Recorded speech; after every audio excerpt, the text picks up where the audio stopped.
Hello नमस्कार दोस्तों, मैं हूं देवेंद्र कुमार और आप सबका स्वागत है मेरे YouTube channel MLID study point पर। दोस्तों, आज मैं आपके सामने DLED प्रथम सेमेस्टर के बहुविकल्पीय प्रश्न को लेकर के आया हूं। तो दोस्तों, आज बाल विकास के बहुविकल्पीय प्रश्नों के साथ इस वीडियो को शुरू करते हैं और देखते हैं पहला प्रश्न। दोस्तों, पहला प्रश्न है, सामाजिक अधिगम सिद्धांत किसने दिया है? तो दोस्तों, अगर सामाजिक अधिगम सिद्धांत की बात करें तो ये बेंडूरा ने दिया है। बेंडूरा महोदय ने सामाजिक अधिगम का सिद्धांत दिया है। अगला प्रश्न दोस्तों, भाषा विकास का सिद्धांत किसने दिया है?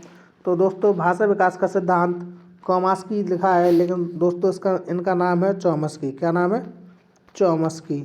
तो भाषा विकास का सिद्धांत किसने दिया है दोस्तों? चॉम्स्की ने दिया है।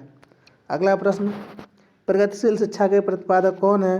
तो दोस्तों, प्रगतिशील शिक्षा के प्रतिपादक जॉन ड्यूवी हैं और जॉन ड्यूवी ने शिक्षा के 3 ध्रुव बताए हैं। इस तरह से शिक्षक, शिक्षार्थी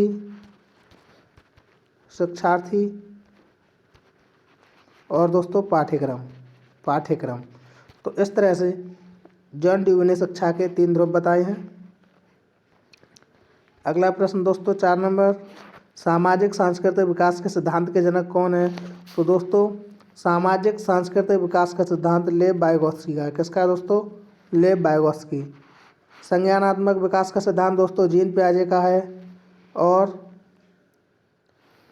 जो पावलोव है इनका सिद्धांत जो है शास्त्रीय अनुबंधन का सिद्धांत है। कौन सा है दोस्तों? शास्त्रीय अनुबंधन का। त्रुटि और प्रयास का सिद्धांत थॉमसन का है। तो दोस्तों, फिलहाल इसका सही जवाब हो जाएगा विकल्प नंबर ए, वाइगोत्स्की। अगला प्रश्न है 5 नंबर, जॉन ड्यूवी द्वारा समर्थित लैब विद्यालय के उदाहरण क्या हैं? तो दोस्तों, जॉन ड्यूवी प्रगतिशील शिक्षा से जुड़े हुए हैं, तो इनके द्वारा प्रगतिशील विद्यालय बताए गए हैं। थर्स्टन तथा लिकर्ट निम्न में से किसके मापन से संबंधित हैं? तो दोस्तों, थर्स्टन और लिकर्ट अभिवृत्ति के मापन से संबंधित हैं। अगला प्रश्न दोस्तों, बुद्धि का तरल मोजक मापक किसने दिया? तो दोस्तों, इसका बुद्धि का जो तरल सिद्धांत था वो कैटेल ने दिया था। तो दोस्तों, ऐसे कैसे याद करेंगे? जैसे कैटेल को हम केतली पढ़ेंगे, केतली, और केतली में क्या भरा जाता है? कोई द्रव भरते हैं, तो द्रव कैसा होता है? तरल पदार्थ होता है। तो इस तरह से दोस्तों जोड़ सकते हैं कि बुद्धि का जो तरल मोजक सिद्धांत है वो किसने दिया है? केतली ने दिया है, कैटेल ने। किसने दिया दोस्तों? कैटेल। अगला प्रश्न है 8 नंबर, 16 PF का प्रयोग किसके मापन हेतु किया जाता है? तो दोस्तों, ये काफ़ी बार पूछा जाता है। 16 PF का जो प्रयोग होता है वो व्यक्तित्व मापन के लिए किया जाता है। अगला प्रश्न 9 नंबर, निम्नलिखित में से कौन सा वाइगोत्स्की के सामाजिक सांस्कृतिक सिद्धांत पर आधारित है? तो दोस्तों, अंतर्दृष्टिपूर्ण अधिगम ये जीन पियाजे का है। सक्रिय अधिगम, पारस्परिक शिक्षण, संस्कृति निरपेक्ष संज्ञानात्मक विकास। तो दोस्तों, जो लेव वाइगोत्स्की का सामाजिक संज्ञानात्मक सिद्धांत है ये पारस्परिक शिक्षण पर आधारित है। किस पर दोस्तों? पारस्परिक शिक्षण पर।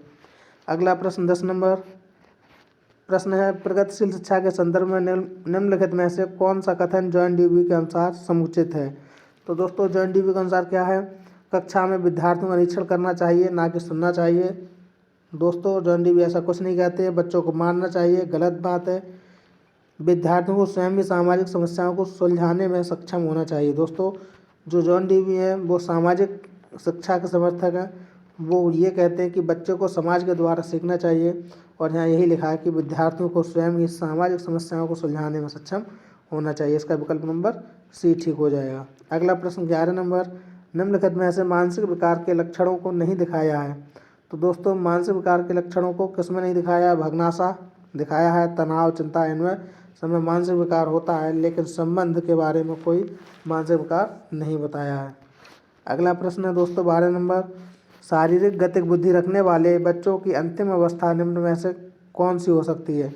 तो दोस्तों, जो शारीरिक गतिक बुद्धि रखते हैं वो बच्चे शल्य चिकित्सक हो सकते हैं। कौन से हो सकते हैं? शल्य चिकित्सक बन सकते हैं। अगला प्रश्न 13 नंबर, श्रवण बाधित बच्चों को पढ़ाने के लिए प्रयुक्त की जाती है? तो दोस्तों, श्रवण बाधित हैं तो जो सुन नहीं पाते उनके लिए कौन सी भाषा प्रयोग करते हैं हम? सांकेतिक भाषा। जो अंधे बच्चे होते हैं उनके लिए ब्रेल लिपि यूज करते हैं, जो अंधे होते हैं, और जो सुन नहीं पाते दोस्तों उनके लिए सांकेतिक भाषा का यूज करते हैं। अगला प्रश्न दोस्तों 14 नंबर, सृजनात्मकता मुख्य रूप से संबंधित है। तो दोस्तों सृजनात्मकता किससे संबंधित है? सृजनात्मकता अपसारी चिंतन से संबंधित है। अपसारी का मतलब ये होता है हम एक बिंदु पर कई तरह से सोच सकते हैं, इस तरह से एक ही बिंदु पर कई तरह से सोच सकते हैं, ये है अपसारी चिंतन। तो इसी तरह से सृजनात्मकता होती है। ठीक है दोस्तों, अगला प्रश्न देखते हैं 15 नंबर, राष्ट्रीय पाठ्यचर्या की रूपरेखा 2005 दस्तावेज की भाषा के लिए निहित है।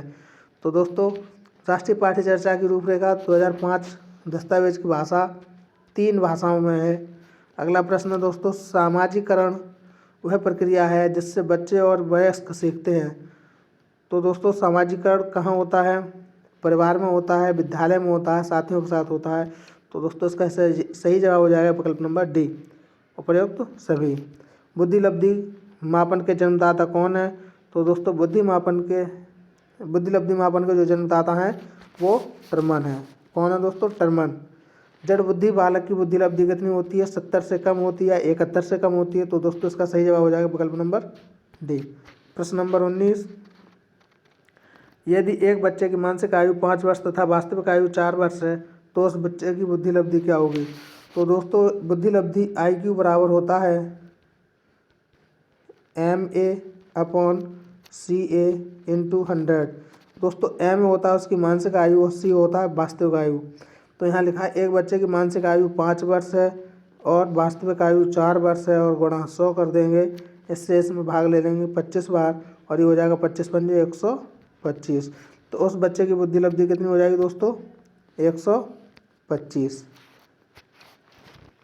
अगला प्रश्न 20 नंबर, आपकी कक्षा में कुछ छात्र मेधावी हैं, आप उन्हें किस प्रकार पढ़ाएंगे? तो दोस्तों कक्षा के साथ पढ़ाएंगे, उच्च कक्षा के साथ पढ़ाएंगे, समृद्धिकरण कार्यक्रमों के साथ पढ़ाएंगे, जब वे चाहें तब पढ़ाएंगे। तो दोस्तों ये तो बिल्कुल गलत होगा। उच्च कक्षा के साथ पढ़ाने का कोई मतलब नहीं है, छात्र तो उसी क्लास का होगा। तो दोस्तों अगर कक्षा में मेधावी छात्र हैं तब भी उन्हें कक्षा के साथ पढ़ाएंगे, क्योंकि ये समावेशी शिक्षा कहता है सभी बच्चों को एक ही छत के नीचे एक साथ पढ़ाना चाहिए, बेशक उनके पढ़ाने की विधियाँ अलग अलग हों। अगला प्रश्न है दोस्तों 21 नंबर, निम्न में कौन सृजनात्मकता से संबंधित नहीं है? तो दोस्तों मौलिकता, सृजनात्मकता में मौलिकता होती है, प्रभाव होता है, उपयोगिता होती है, लेकिन मित व्ययिता ये मौलिक सृजनात्मकता से संबंधित नहीं है। अगला प्रश्न 22 नंबर है दोस्तों, वाटसन ने प्राथमिक संवेगों के सिद्धांत के अंतर्गत शिशुओं के भीतर जन्म से विद्यमान कितने संवेगों को बताया है?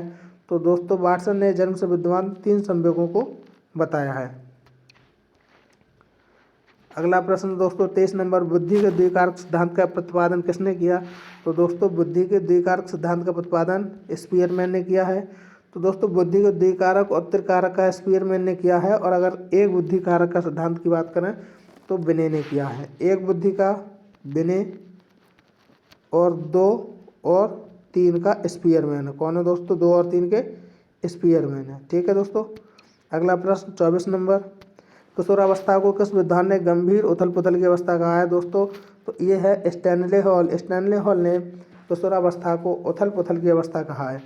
आनुवंशिकता का वाहक क्या होता है? तो दोस्तों आनुवंशिकता का वाहक जीन्स होते हैं, जो जीन्स होते हैं वो आनुवंशिकता के वाहक होते हैं। अगला प्रश्न दोस्तों 26 नंबर, निम्नलिखित में से कौन सा परीक्षण व्यक्तित्व का मापन करता है? ऑप्शन नंबर 1 भाटिया बैटरी परीक्षण, option number B TAT, option number C Stanford Binet परीक्षण, ऑप्शन डी क्रूडर प्राथमिकता प्रपत्र। तो दोस्तों परीक्षण व्यक्तित्व का मापन क्रूडर प्राथमिकता प्रपत्र करता है। ठीक है दोस्तों, अगला प्रश्न हो जाएगा 27 नंबर, एक ऐसी मानसिक प्रक्रिया है जिसमें बालक व्यक्ति किसी भी परिस्थिति का सामना करने अथवा किसी समस्या का समाधान करने में अपने पूर्व अनुभव का प्रयोग करते हैं। तो दोस्तों ऐसी प्रक्रिया क्या कहलाती है? चिंतन कहलाती है। जब कोई बालक किसी समस्या में फंसता है तो अपने पहले के अनुभव का प्रयोग करता है तो उसे चिंतन कहते हैं, तब वो सोचता है किसी चीज़ के बारे में। अगला प्रश्न दोस्तों 28 नंबर, वह मानवीय योग्यता जिसके द्वारा व्यक्ति किसी नवीन रचना या विचार को प्रस्तुत करता है क्या कहलाता है? तो दोस्तों अगर नवीन रचना की बात करें तो वह सृजनात्मकता होती है। सृजनात्मकता क्या होती है दोस्तों? किसी ऐसी चीज़ को बना दिया जाए जो दुनिया में नहीं है, जैसे सबसे पहले बनाया जाता है, सर्जन किया जाता है, उसी को सृजनात्मकता कहते हैं। अगला प्रश्न दोस्तों 29 नंबर, कोहलर ने अपने सीखने के सिद्धांत का प्रतिपादन किसके ऊपर करते हुए किया था? तो दोस्तों कोहलर ने जो किया था वो वनमानुष पर किया था, पावलाव ने कुत्ता पर किया था, पावलाव, और जो बिल्ली पर किया था वो थॉर्नडाइक ने किया था। किसने दोस्तों? थॉर्नडाइक ने किया था बिल्ली पर, पावलाव ने किया था कुत्ता पर, और कोहलर ने किया था वनमानुष पर। तो इसका सही जवाब हो जाएगा वनमानुष। ठीक है दोस्तों। अगला प्रश्न है, अभ्यास और अनुभव के द्वारा व्यवहार में होने वाला परिवर्तन क्या कहलाता है? तो दोस्तों अभ्यास और अनुभव के द्वारा व्यवहार में होने वाला परिवर्तन अधिगम कहलाता है। अगला प्रश्न है, अभिप्रेरणा की व्याख्या जन्मजात मूल प्रत्ययों के आधार पर की जा सकती है, यह कथन किसका है? तो दोस्तों यह कथन फ्रायड का है। किसका दोस्तों? फ्रायड का है, जो मनोविश्लेषण सिद्धांत के प्रतिपादक भी हैं। और दोस्तों यहाँ पर मैकडूगल की अगर बात करें तो मैकडूगल ने 14 मूल प्रत्ययों बताई हैं, लेकिन फिलहाल इसका सही जवाब हो जाएगा ऑप्शन नंबर डी, फ्रायड। अगला प्रश्न 32 नंबर, निम्न में से कौन सा जन्मजात प्रेरक नहीं है? तो दोस्तों भूख जन्मजात होती है, प्यास जन्मजात होती है, नींद भी जन्मजात होती है, लेकिन आदतें समाज से अर्जित की जाती हैं, जो हमें अपने घर परिवार से, समाज से, स्कूल से या साथियों से मिलती हैं। तो ये आदतें जो होती हैं वो अर्जित की जाती हैं, ये जन्मजात नहीं होती। अगला प्रश्न 33 नंबर, असंगठित घर से आने वाला बालक सबसे अधिक कठिनाई का अनुभव करेगा। कब करेगा? स्वयं पाठ को तैयार करने में, स्वतंत्र अध्ययन में, रोजगार के संदर्भ में, अभ्यास पुस्तिका में। तो दोस्तों अगर असंगठित घर से आया है बालक तो स्वतंत्र अध्ययन करने में वो थोड़ी कठिनाई महसूस करेगा। वो अगर उसे अकेला छोड़ दिया जाए तो अध्ययन करने में अपने आप को सहज महसूस नहीं कर पाएगा। अगला प्रश्न दोस्तों 34 नंबर, वे कौन से बाह्य कारक हैं जो एक बालक को कक्षा में रुचि लेने से रोकते हैं? तो दोस्तों भावना और मनोभाव तो बढ़ावा देंगे, संस्कृति और प्रशिक्षण। तो दोस्तों इसका सही जवाब हो जाएगा संस्कृति और प्रशिक्षण। जब बालक को लक्ष्य दिखाई देगा तब भी वो आगे बढ़ेगा, बालक का दृष्टिकोण सही है तब भी आगे बढ़ेगा। भावना और मनोभाव ये आंतरिक कारण हो सकते हैं, लेकिन दोस्तों संस्कृति और प्रशिक्षण ये बाह्य कारक होते हैं। अगला प्रश्न दोस्तों 35 नंबर, अपराधी बालक होते हैं। अपराधी बालक कौन से होते हैं? जो असामाजिक कार्य करते हैं, जो शिक्षक के लिए सिरदर्द होते हैं, जो कक्षा में प्रथम आते हैं। ऐसा भी नहीं है दोस्तों जो समाज में रहना पसंद नहीं करते। तो दोस्तों जो समाज में अच्छे काम नहीं करते, जो असामाजिक कार्य करते हैं, उन बालकों को अपराधी बालक कहते हैं। तो इसका सही जवाब हो जाएगा विकल्प नंबर ए। अगला प्रश्न दोस्तों 36 नंबर, शारीरिक रूप से अक्षम बच्चों में होता है। तो दोस्तों जो शारीरिक रूप से अक्षम होते हैं उन बच्चों में डिस्ग्राफिया होता है। क्या होता है दोस्तों? डिस्ग्राफिया। और जो गणित की गणनाओं को नहीं कर पाते उनमें डिसकैलकुलिया होता है। ठीक है दोस्तों। तो फिलहाल इसका सही जवाब हो जाएगा विकल्प नंबर ए। अगला प्रश्न है दोस्तों 37 नंबर, विशिष्ट बालकों के अंतर्गत आते हैं। तो दोस्तों विशिष्ट बालक पिछड़ा बालक भी होता है, प्रतिभाशाली बालक भी होता है, मंदबुद्धि बालक भी होता है, इसलिए इसका सही जवाब हो जाएगा सभी। अगला प्रश्न है दोस्तों 38 नंबर, साइजॉइड वर्ग में कौन से बालक आते हैं? तो साइजॉइड वर्ग में दोस्तों जो प्रतिभाशाली बालक आते हैं वो साइजॉइड वर्ग में आते हैं। अगला प्रश्न है 39 नंबर, मानसिक स्वास्थ्य के नियम को खोजना और उन्हें बनाए रखना अध्ययन का केंद्र बिंदु है। यह कथन किसका है? तो दोस्तों ये कथन ड्रेवर महोदय का है कि मानसिक स्वास्थ्य के नियमों को खोजना और उन्हें बनाए रखना। अगला प्रश्न है 40 नंबर, किस प्रकार के बच्चों की शिक्षा हेतु सांकेतिक भाषा का प्रयोग किया जाता है? तो दोस्तों अभी ऊपर पढ़ा था, जो श्रवण दोष से ग्रसित होते हैं बच्चे, उन्हें पढ़ाने के लिए सांकेतिक भाषा का प्रयोग किया जाता है। और जो दृष्टिबाधित होते हैं, उनके लिए ब्रेल लिपि का प्रयोग करते हैं। अगला प्रश्न है दोस्तों 41 नंबर। 41 नंबर क्या है? बालक के कोषों एवं पेशियों में समय के साथ साथ होने वाला परिवर्तन जिसके कारण वह एक निश्चित समय पर कोई कार्य कर सकता है, क्या कहलाता है? तो दोस्तों यह परिपक्वता कहलाती है। धीरे धीरे जब बालक की पेशियों में परिवर्तन होता है तो परिपक्वता आती जाती है। अगला प्रश्न है दोस्तों 42 नंबर, थॉर्नडाइक ने अपने सीखने के सिद्धांत के अंतर्गत कितने नियमों की चर्चा की है? तो दोस्तों थॉर्नडाइक ने अपने सीखने के सिद्धांत के अंतर्गत 3 नियमों की चर्चा की है। उन्होंने 3 मुख्य नियम बताए हैं और 5 गौण नियम बताए हैं। ठीक है दोस्तों, 3 नियम है, तत्परता का नियम, अभ्यास का नियम और दोस्तों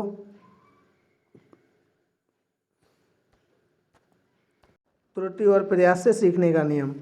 अगला प्रश्न है दोस्तों 43 नंबर, पावलोव ने अपने सीखने के सिद्धांत का प्रतिपादन किसके ऊपर किया था? तो दोस्तों अभी बताया पावलोव ने जो प्रतिपादन किया था अपने सिद्धांत का कुत्ते पर प्रयोग किया था, थॉर्नडाइक ने बिल्ली पर किया था और कोहलर ने वनमानुष पर किया था। तो दोस्तों इसका सही जवाब हो जाएगा पावलोव ने कुत्ते पर किया था। किस पर किया था? कुत्ते पर। अगला प्रश्न हो जाएगा 44 नंबर दोस्तों, थॉर्नडाइक ने अपने सीखने के सिद्धांत का प्रतिपादन किस पर किया? तो थॉर्नडाइक ने अपने सीखने के सिद्धांत का प्रतिपादन बिल्ली पर किया। कुत्ता पर किया था पावलोव ने और बिल्ली पर किया था थॉर्नडाइक ने। दोस्तों इसे याद कैसे करेंगे? जैसे ये लिखा थॉर्नडाइक, इसमें दोस्तों लास्ट में आ रहा है थॉर्नडाइक, ऐसे लिखा है थॉर्नडाइक।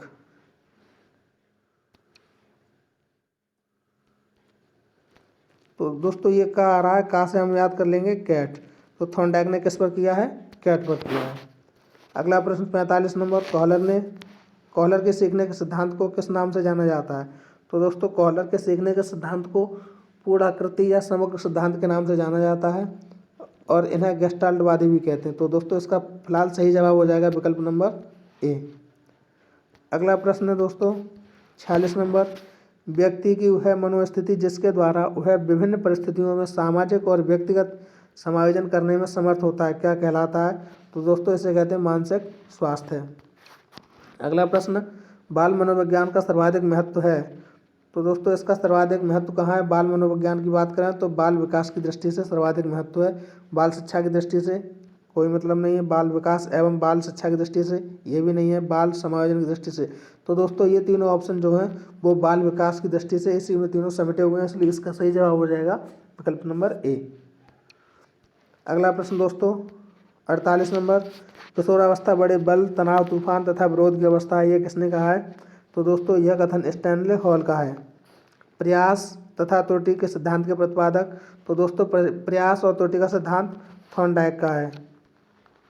कैसे है दोस्तों? जब थॉर्नडाइक ने अपना प्रयोग किया था तो इस तरह से एक बक्सा था, इसमें इन्होंने एक बिल्ली को बंद किया था, यहाँ एक खटका लगा हुआ था, यहाँ भोजन रखा था। बिल्ली बार बार जब भूख लगती थी तो इसमें उछल कूद करती थी और यहाँ उसका जो भोजन था वो इसे आकर्षित करता था। बिल्ली क्या करती थी? इस खटका को दबाती थी, पहले उछल कूद करती थी तो खटका दब जाता था, बाहर निकल जाती थी, लेकिन थॉर्नडाइक साहब फिर से बिल्ली को बंद कर देते थे और फिर एक समय ऐसा आ जाता है कि बिल्ली बिना इधर उधर जाए वो समझ जाती कि हमें कहाँ पर दबाना है और वो तुरंत खटका दबाती और भोजन खाती और फिर से अंदर चली जाती थी। तो दोस्तों इस तरह से पहले वो प्रयास करती है, गलती करती है, फिर प्रयास करती है, फिर गलती करती है, फिर प्रयास करती है, फिर त्रुटि करती है, लेकिन एक समय ऐसा आ जाता है कि बिल्ली बिना त्रुटि किए पहले ही प्रयास में सफल हो जाती है और वो बाहर निकल कर अपना भोजन खा लेती है। तो दोस्तों यही प्रयोग किया था थॉर्नडाइक ने, इसे कहते हैं प्रयास और त्रुटि का सिद्धांत। तो इसका सही जवाब हो जाएगा विकल्प नंबर सी।